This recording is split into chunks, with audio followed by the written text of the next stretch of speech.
Hey guys, here is an example that we didn't have time for in class, the classic double dipper. All right, so suppose you have an equation or an integral that looks like this. Let's just go x squared e to the x. And right off the bat, you know there's no regular old-fashioned u substitution that you could do. You can't let u equal x squared and then substitute back for e. You can't let u equal e to the x and then substitute back for x squared. So this is going to be an integration by parts strategy for sure. So we'll let u equal, and you do have a couple options here. You could kind of go either way. But like we talked about in class, if you're thinking ahead to, you've got all four parts here. If you're thinking ahead to this part where you have to go backwards, making x squared the dv, all you're going to do is give yourself an x cubed here, which is going to make this more complicated. So in this example, I wouldn't do that. I'm going to go ahead and let the dv equal the e to the x dx, and my u is going to be the x squared. This way everything should work out reasonably well.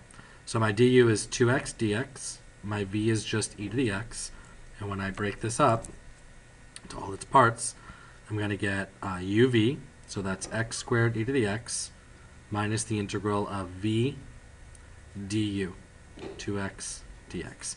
And right here is where, remember I told you to look here and say, did you get something that's more complicated than what you started with? I started with x squared e to the x. I ended with e to the x, so that's the same, but 2x instead of x squared.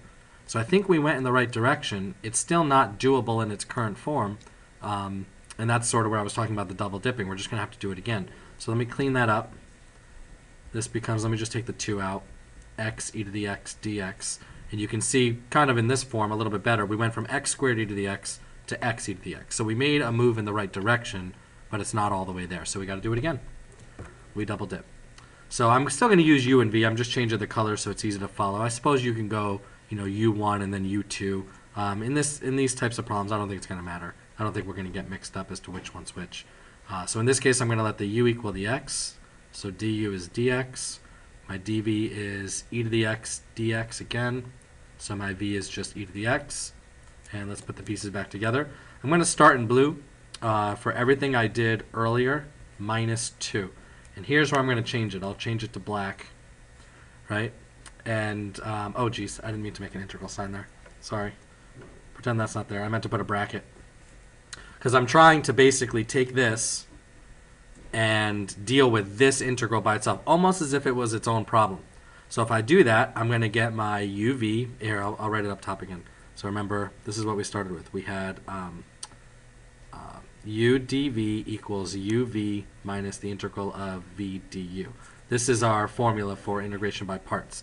So I'm going to apply that to this as if it was its own problem, but that's going to go all in here because I'm basically treating this as its own problem, and all these are just coming along for the ride. These came from the single dipper, right? And now I'm going to do the double dip. Okay? So uv in black is x e to the x minus the integral of v du, which is e to the x dx. And you still ask yourself the same question, did we make it any easier or did it get harder? So if I go from x e to the x down to just e to the x, we've definitely made that easier. That is definitely something we can do, and we don't need to do any more double dipping or any more dipping at all, period. And we can clean this up in its entirety. So the integral is going to be x squared e to the x minus, I'll just distribute the 2x e to the x. That takes care of this. Negative 2 times negative is positive. The 2 comes along for the ride. The antiderivative of e to the x, of course, is e to the x. I've taken my last antiderivative, which means I need to account for my plus c. So the integral of x squared e to the x is that, which is not something, obviously, we have any specific rule for. So this is an example of a double dipper. If you have any questions on it, please let me know. And stay tuned for other sort of unique examples kind of like this. Okay? See ya.